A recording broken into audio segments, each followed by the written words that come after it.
2020년 5월 13일 수요일 아침 하나님께서 우리에게 주신 말씀은 베드로전서 3장입니다. 베드로전서 3장은 앞선 2장에서 내용이 이어지고 있습니다. 베드로는 먼저 1장 1, 2절에서 인사를 했습니다. 그 뒤에 1장 3절부터 2장 10절까지는 독자들이 예수님의 십자가의 죽음과 부활로 인해서 죄를 용서받고 다시 태어난 그리스도인이 되었다는 사실을 알려줬습니다. 이후에 2장 11절부터는 여러 가지 실제적인 조언이 이어지고 있습니다.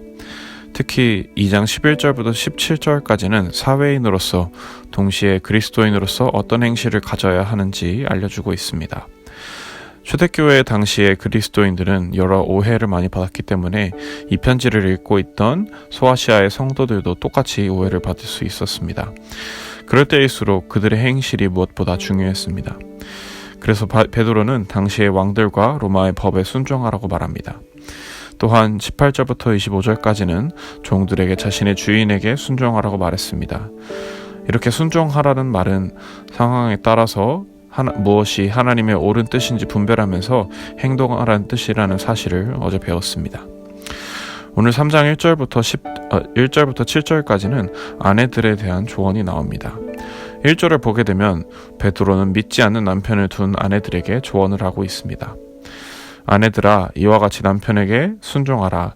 이는 혹 말씀을 순종하지 않는 자라도 말로 말미암지 않고 그 아내의 행실로 말미암아 구원을 받게 하려 함이니. 베드로가 왜 이런 말을 하는지는 당시의 시대 상황을 이해할 필요가 있습니다. 고대 로마에는 황제가 만든 이혼법이 있었습니다. 남편은 아내가 불륜을 저지르거나 가정의 평화를 깨트리는 행동을 하면 이혼할 권리가 있었습니다. 그런데 고대 로마에서 부부가 서로 다른 종교를 가지면 가정의 평화가 깨진다고 생각했습니다.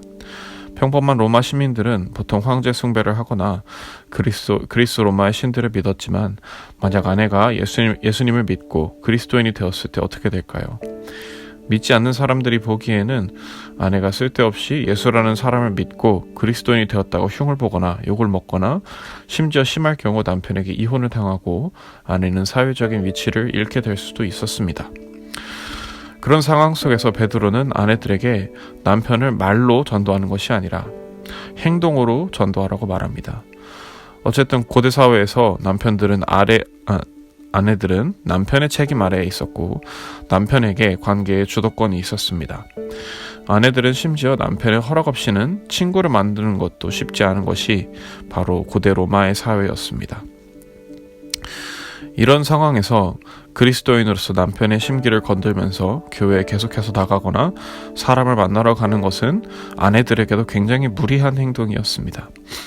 1절부터 7절을 자세히 보게 되면 베드로는 전혀 교회를 열심히 나오라거나 예배를 드리라거나 조언하지 않고 오로지 남편 앞에서 올바른 행실을 가지라고 말하고 있습니다.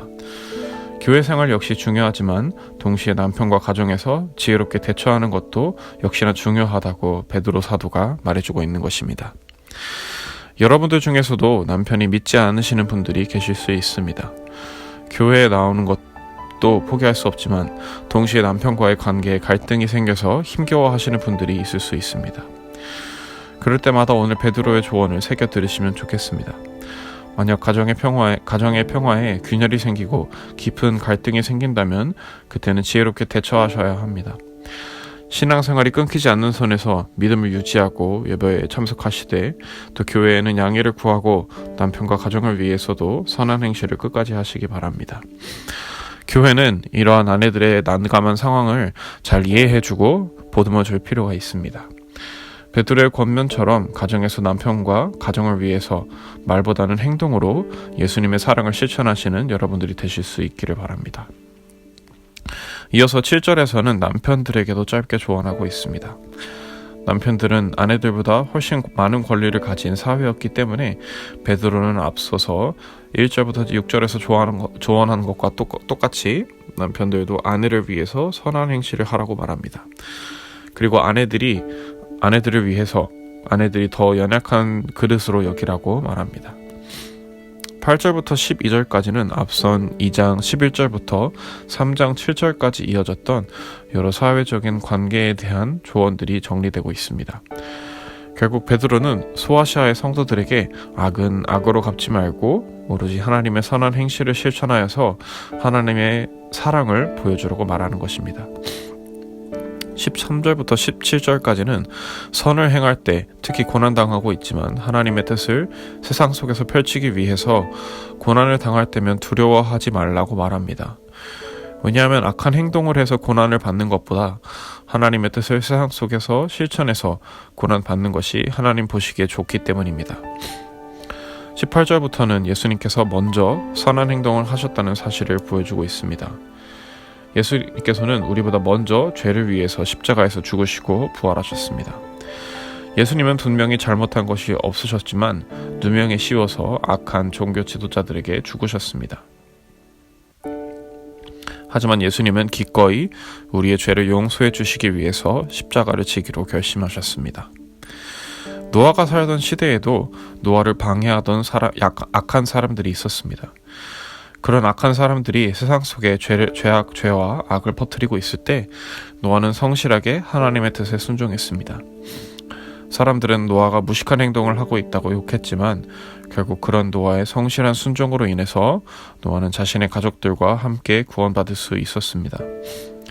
노아도 하나님 앞에서 순종했는데 예수님은 어떠셨겠습니까?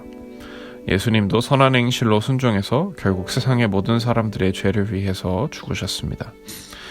노아가 살던 시대에 물에 잠긴다는 것은 하나님의 심판을 상징했습니다.